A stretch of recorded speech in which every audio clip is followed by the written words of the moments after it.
Good afternoon, Kibawe. Good afternoon, Internet.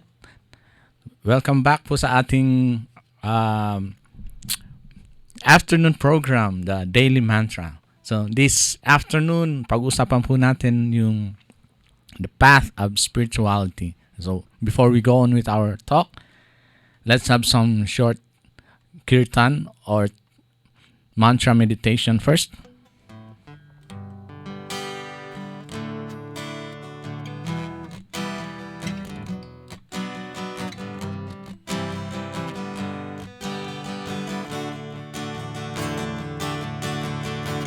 Hare Krishna, Hare Krishna, Krishna Krishna, Hare Hare, Hare Rama, Hare Rama, Rama Rama, Hare Hare, Hare Krishna, Hare Krishna, Krishna Krishna, Hare Hare, Hare Rama, Hare Rama, Rama Rama, Hare Hare, Hare Krishna, Hare Krishna, Krishna Krishna, Hare Hare, Hare Rama, Hare Rama, Rama Rama, Hare Hare, Hare Krishna, Krishna Krishna, Hare Hare, Hare Rama, Hare Rama, Rama Rama, Hare Hare, Hare Krishna, Krishna Krishna, Hare Hare, Hare Rama, Hare Rama, Rama Rama, Hare Hare, Hare Krishna, Krishna Krishna, Hare Hare, Hare Rama, Hare Rama, Rama Rama, Hare Hare, Hare Krishna, Krishna Krishna, Hare Hare, Hare Rama, Hare Rama, Rama Rama, Hare Hare, Hare Krishna, Krishna Krishna, Hare Hare, Hare Rama, Hare Rama, Rama Rama, Hare Hare, Hare Krishna, Krishna Krishna, Hare Hare, Hare Rama, Hare Rama, Rama Rama, Hare Hare, Hare Krishna, Krishna Krishna, Hare Hare, Hare Rama, Hare Rama, Rama Rama, Hare Hare, Hare Krishna, Krishna Krishna, Hare Hare, Hare Rama, Hare Rama, Rama Rama, Hare Hare, Hare Krishna, Krishna Krishna, Hare Hare, Hare Rama, Hare Rama, Rama Rama, Hare Hare. Okay, Aripol. Tabi ko lang tong guitar. Okay, ngayon, balik tayo sa ating usapin, no? Ang ating pag-uusapan ay tungkol sa path of spirituality. So, this is the challenge of surrender. Yun ang topic natin. Path of spirituality. Nung mga previous natin ng mga talk, mga atmas, ang pinag-usapan natin doon yung difference between religiosity and spirituality. So, hindi na natin palalawakin pa yung topic na yan. No? Mag-focus na tayo sa spirituality. So, as pwede ba summary? No? So, as a summary, no, pag sinabi nating spirituality, it talks about your relationship with God, individual relationship ng living entity, ng person sa Diyos. Kapag sinabi naman nating religiosity, it focuses more on the processes, the rituals, the rules of a certain religious group. If you follow religiously, so yun, religious ka. Yun yung difference. Kasi hindi ko na palalawakin, no? Kasi napag-usapan na natin to.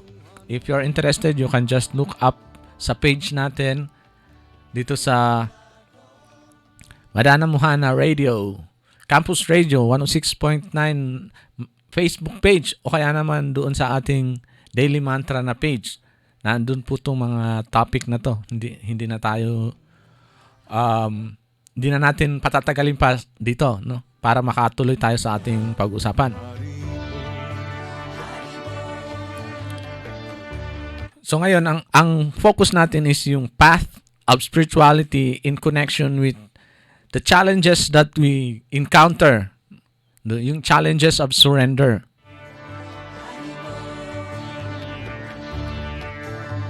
So, yung challenges na to, everyone actually is in the same position.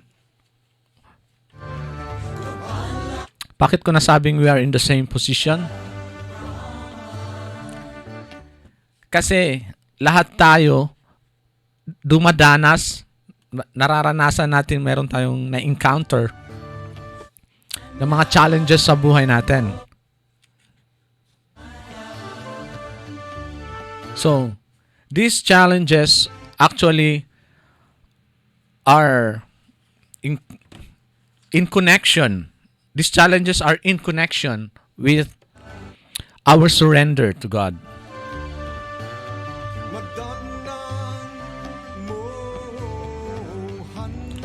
So kapag sinabi nating surrender in connection with our relationship with God,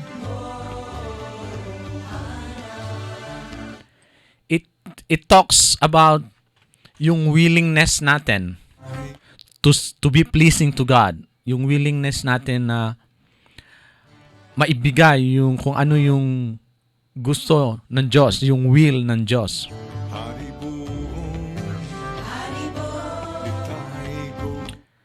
So, surrender here means giving up something that is very important to us, no, sa bawat individual. So, when we say we give up something that is important to us in order to please God, that is a type of surrender. Pwedeng maliit lang, no? Pwedeng maliit na sakripisyo lang. Kasi ang mga tao ngayon, parang hirap nang magbigay. Alam mo, yung makikita mo sa kalsada, nagdadrive, pwede namang aatras ka tapos meron ding lalabas. Isipin mo, pagbibigyan ko ba to or kailangan ko nang mauna? Kasi baka malate ako ng ilang segundo, 10 seconds, or baka mas matagal pa to. So yung mga tao nagpipilitan, papasok agad or kakat, mag-overtake, nagmamadali. So mga maliliit na bagay lang, no, na para sa'yo, importante, kailangan ko nang makarating doon. So can you give that up? So these are just examples of simple tinatawag natin na small sacrifices. So, nagsisimula lang sa mga maliliit na bagay and then merong mga malalaki din, no? So, pwedeng simpleng kasama mo lang yung mga kaibigan mo, nagkakainan kayo. Tapos alam mo yung huling piraso, sino yung kakain yan? Pero usually, pag mga kaibigan, unahan, no? Pag co-workers naman, ang style, iba. Nagkakahiyaan. Pinoy style, nagkakahiyaan. Magtitira talaga, pero sa dibdib nila, parang gusto ko yung last piece na yun.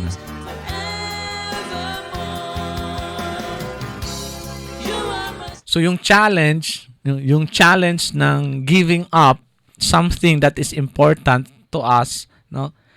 Yung challenge na to is the path of spirituality. Pag give up mo yung bagay na para sa'yo, it's very important.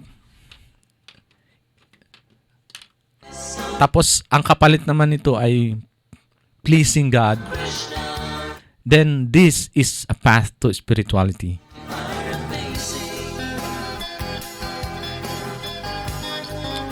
So, yung path na to, it means na this is the challenge of surrender, no? Yun actually yung challenge dito. Yung giving up something important is the challenge of surrender. We are sometimes we are put in a situation na kailangan natin gawin yung isang bagay na taliwas doon sa gusto natin mangyari.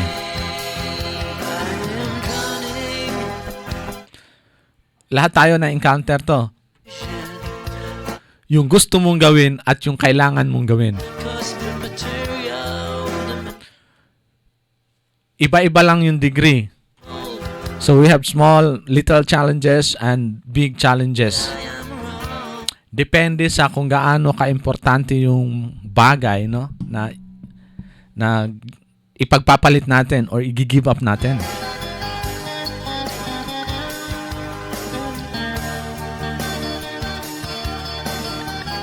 Pero kung tutuusin, itong mga challenges na na-encounter natin sa buhay natin, this is very small compared to the challenge na natanggap ni Jesus Christ sa buhay niya. Actually, Jesus Christ had the biggest challenge in His life. What was the challenge? Sacrificing His body. He knows God's plan. Alam niya kung ano yung plano ng Diyos. And part of that plan was He will be put in a very, let's say, very hard na condition.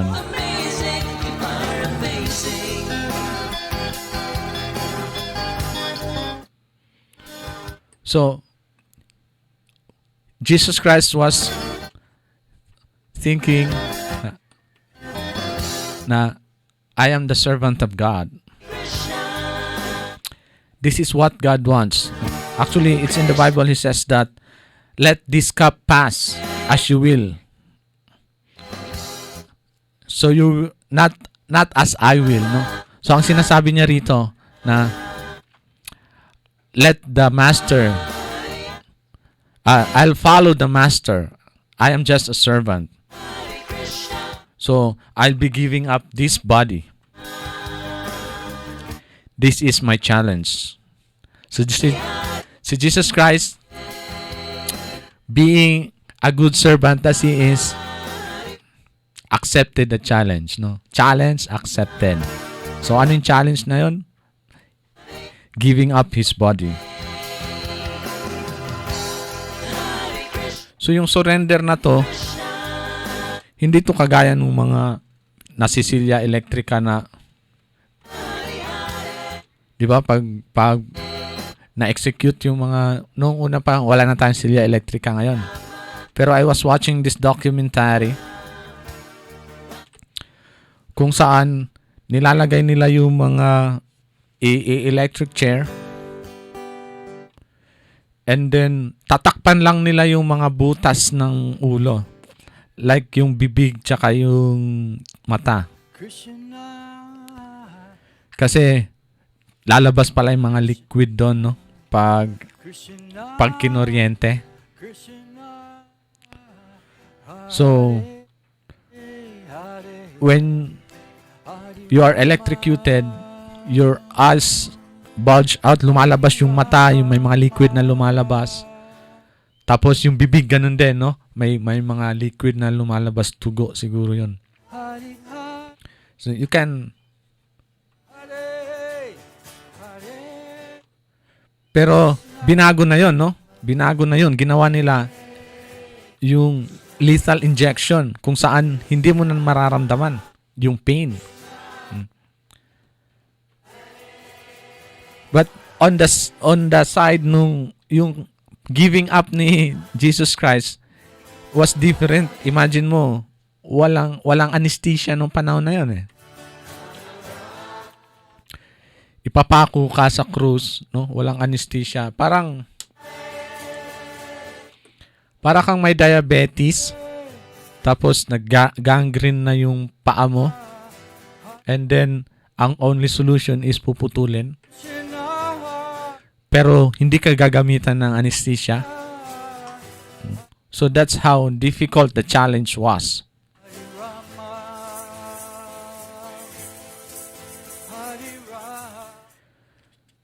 Yun yung challenge na binigay sa kanya. And then he just prayed in the garden, no? That he said to God, let your will let this cup pass as you will. As your will, not my will. Pero tayo, no? Pag binigyan tayo ng challenge sa buhay, yung i-give up natin kahit yung mga maliliit na bagay lang so that we can be pleasing to God. Give up the things that we do na according to our will, no? Hirap tayo eh. Hirap, no? So, instead, we just follow kung ano yung gusto natin. We don't want to do God's will. At dahil dito, we are doing Maya Davis' will. Our body's will. And our mind's will. Struggle sa atin kahit na maliliit na bagay lang. Mas gusto natin sundin yung isipan, yung katawan, kaysa sundin kung ano talaga yung gusto ng Diyos sa atin.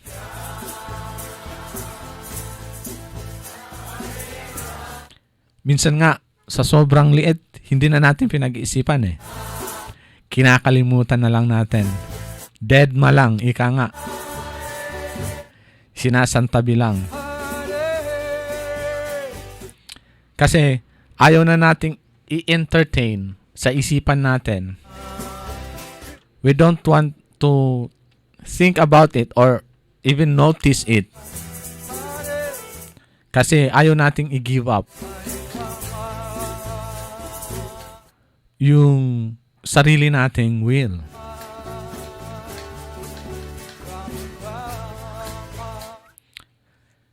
Dito mapapansin natin yung difference between our life and Jesus Christ's life. Manliliit ka doon sa sacrifice na ginawa niya, tsaka yung sacrifice na hindi mo kayang i-give up. If you think about it, manliliit ka.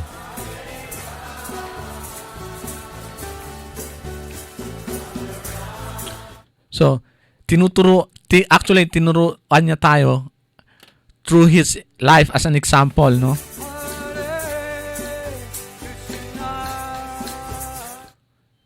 Nung nagturo siya, hindi naman siya nag-establish ng Christianity, no? Si Jesus Christ was a Jew. Basta ang tinuro niya lang sa atin that we should love the supreme person. Yun yung essence ng teachings. Love the supreme person with all our heart and love others. We care about others as much as we do care about ourselves.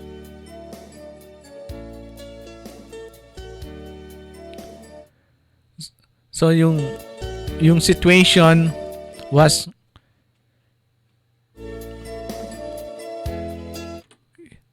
alam mo yung Jewish na tradition,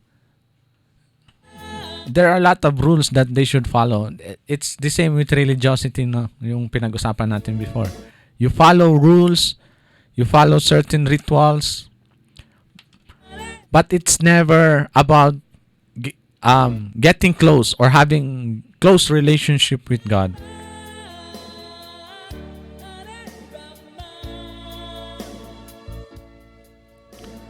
So, kung makikita natin yung buhay na pinakita ni Jesus Christ, the life He set as an example,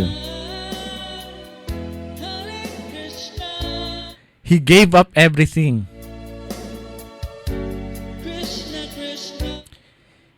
Even yung kultura na nakasanayan niya, give up niya rin yun. He was considered a rebel, no? Nung time na yon.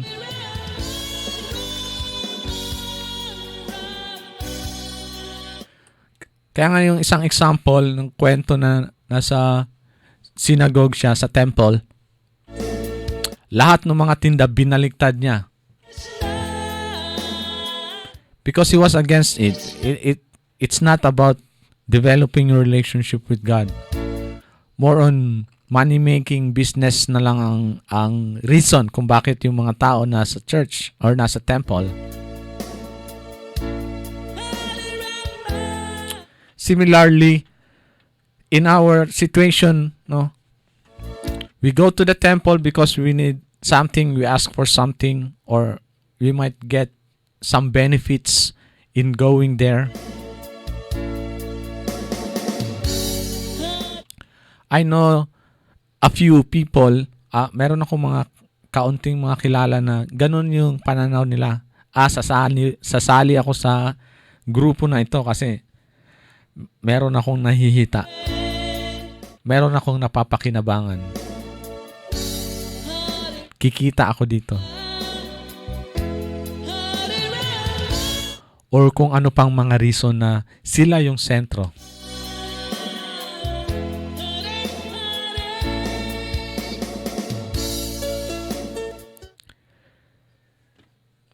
And usually, we go with the flow. Ika nga, no? We go with the flow.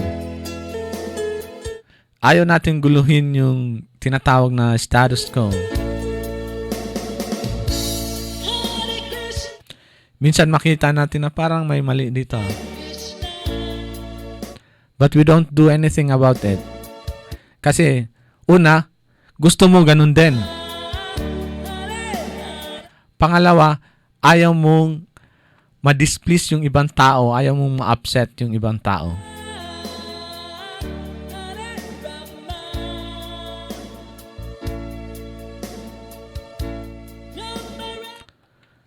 So we're like cowards now. Yung lipunan na kinalalagyan natin,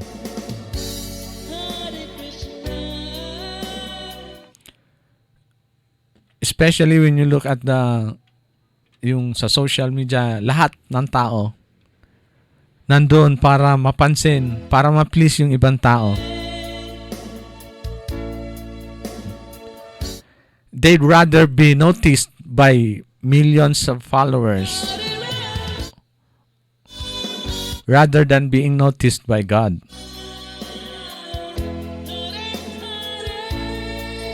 So it's like getting so many zeros pero wala yung one. So in the end, there's no value to whatever they are doing.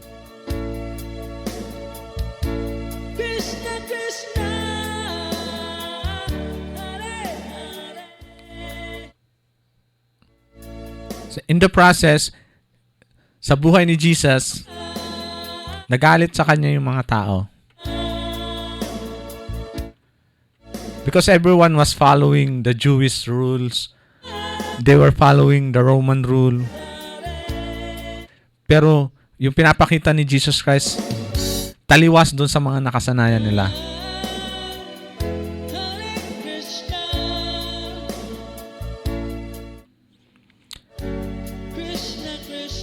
In the end, he was put in a situation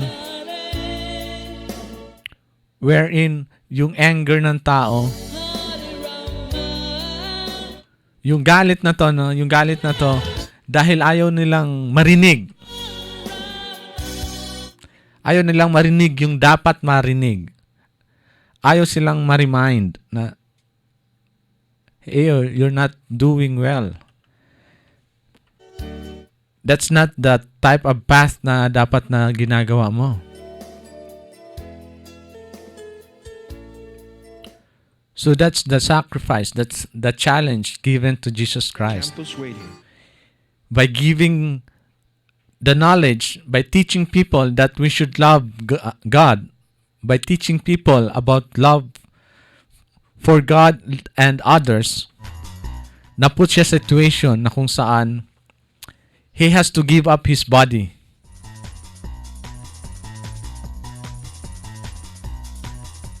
So, when we look at this challenge, maliit, nakakahiyang i-compare yung sarili natin, no, sa mga challenge na natatanggap natin sa buhay natin in comparison sa challenges na dumating sa buhay ni Jesus Christ. Krishna.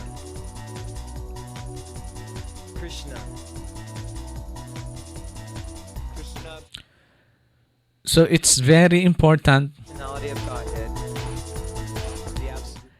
that we notice these challenges.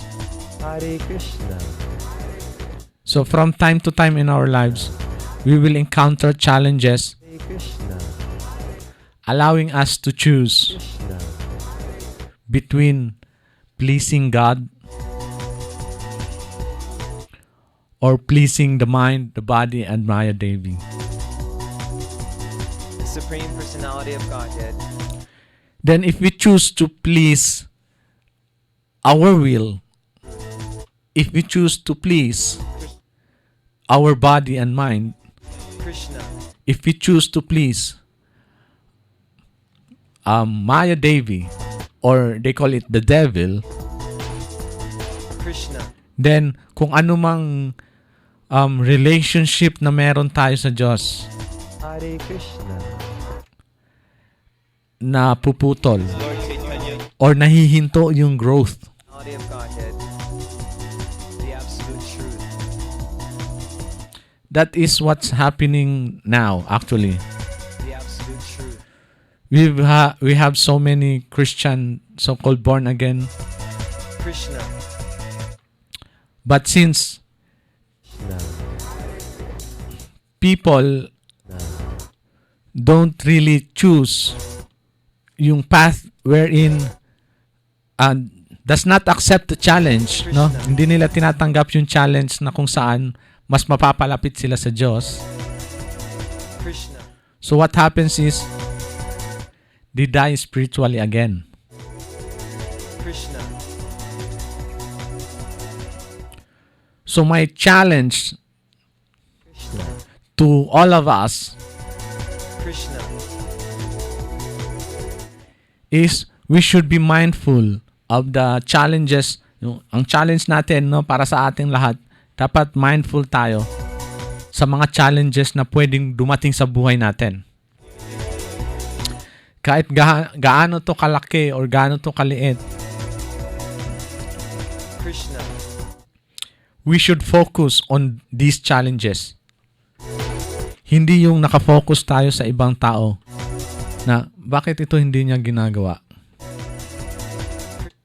Bakit mas malaki ang trabahong ginagawa ko kaysa sa taong to? The absolute truth. So instead of focusing on these things that will redirect us The absolute truth.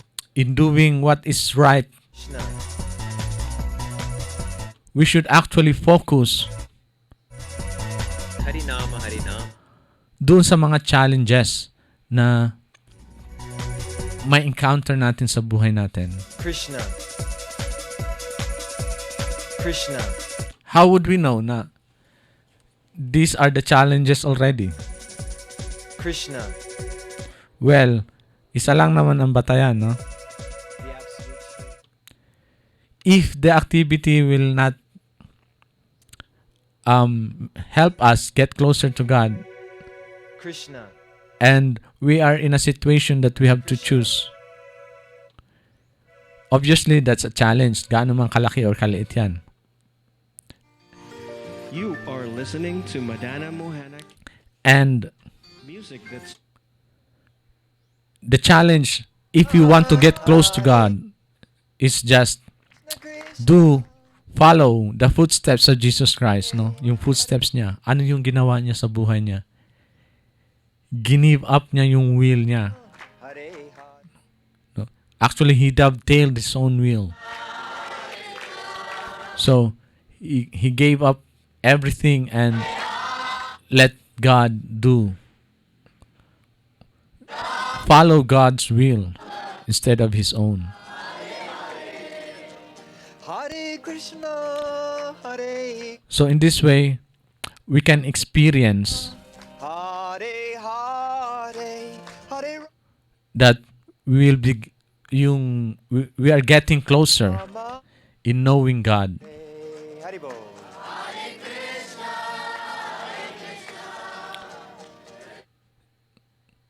So ang pinaka gabay natin ay yung instruction ni Jesus Christ. He said that we should love God with all our heart, mind, our whole being. Krishna Krishna, Hare Hare, So with this guide, Rama Rama. we can know kung ano yung move natin, no? Ano yung mga galawan natin. Kasi nga, mga atmas, Hare Bol. ito yung ito yung magiging gabay natin, no? Yung turo na to, yung instruction na to ni Jesus Christ, ito yung magiging gabay natin Hare Rama. para mapalapit sa Diyos. So, pwedeng it takes at one day, one week, 1 month, 1 year, or kaya isang lifetime. Depende, no? Pero pag tinanggap natin yung challenge, Krishna, Hare for sure, Krishna we can experience yung longing, yung closeness na hinahanap natin, yung loving relationship na gusto nating ma-experience. And in this loving relationship, we can experience the happiness that we are looking for. Sometimes, may mga particular na challenge na medyo hirap tayo. Just move on. No? So continue. Hare Actually, these challenges, Krishna, Hare Hare we cannot do it on our own. Rama. Hindi natin kaya na tayo lang ang gagawa ng challenge na to. God is so merciful that He sent His representative, and this representative introduced the holy names. Hare Bol. Hare Krishna. Ito pong holy names ang makakatulong sa atin na magawa yung mga challenge. Hare Rama, Hare Rama. Sometimes we are put in a situation na hirapan tayong choose.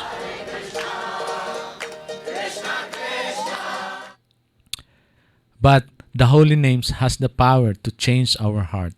Hare Bol.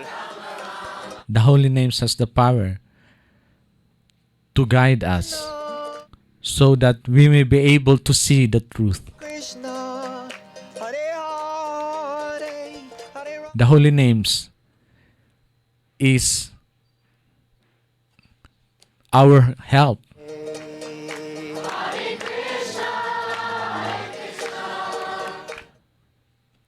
Without the holy names, then mahirapan po tayo sa pag-accept ng mga challenges na na-encounter natin sa buhay. Hare Krishna, Hare Krishna. So my challenge now is to embrace the holy names of God. We do this on a daily basis, hear and chant the names of God. Embrace it in our heart. Let the names dance in the region of our heart. In this way, mas mapapadali po tayong makita yung mga challenges na na-encounter natin at mas mapapadali po tayo makapili, no, maka-choose whether which activity we should be doing and which activity we should not be doing. Rama. The holy names will give us knowledge.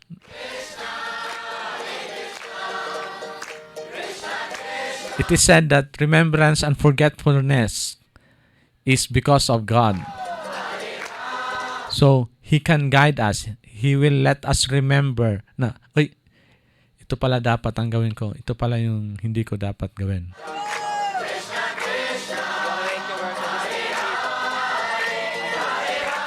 So with the holy names, lahat ng challenge ma-overcome natin. That's why I inviting you now, no? Let's chant the names of God so that we may be able to overcome whatever challenges that we may encounter in our life. And in so doing, we will be able to get closer to Him, experience the sweetness of love for God.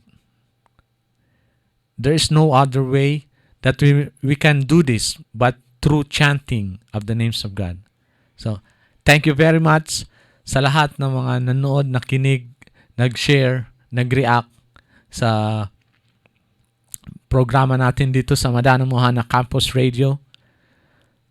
106.9 music that suits the heart. At the same time, this is cross-posted sa ating daily mantra page. Salamat din sa mga nag-like, nag-subscribe, nag-follow, nag-share. And then yung mga pangilan-ngilan na nag-comment na din. Haribol namaste sa lahat. So let's chant and overcome the challenges that we encounter in our lives. Haribol namaste.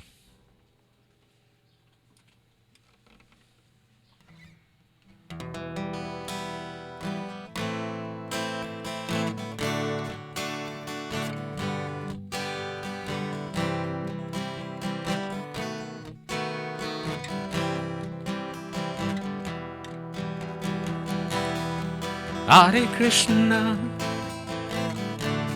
Hare Krishna, Krishna Krishna, Hare Hare, Hare Rama, Hare Rama, Rama Rama, Hare Hare. Hare Krishna, Hare Krishna, Krishna Krishna, Hare Hare, Hare Rama, Hare Rama, Rama Rama, Hare Hare.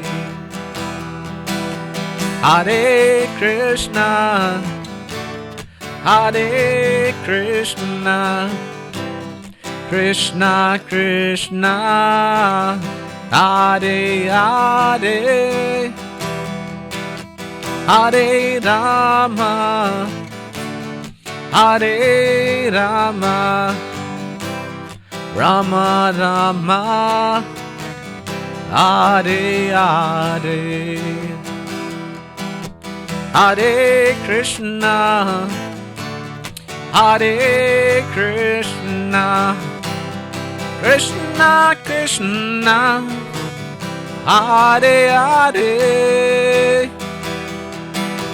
Hare Rama, Hare Rama, Rama Rama, Hare Hare,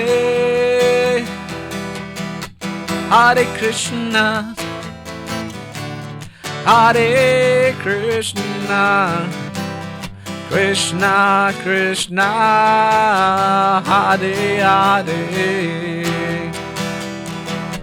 Hare Rama, Hare Rama, Rama Rama, Hare Hare, Hare Krishna, Hare Krishna, Krishna Krishna, Hare Hare, Hare Rama, Hare Rama, Rama Rama, Hare Hare, Hare Krishna, Hare Krishna, Krishna Krishna, Hare Hare, Hare Rama, Hare Rama, Rama Rama, Hare Hare, Hare Krishna, Hare Krishna, Krishna Krishna, Hare Hare, Hare Rama, Hare Rama, Rama Rama, Hare Hare, Jaya Jaya Gurudev, Jaya Jaya Srila Prabhupada, Jaya Jaya Gurudev, Jaya Jaya Srila Prabhupada. Okay, Haribol Namaste. Salamat sa mga nakinig.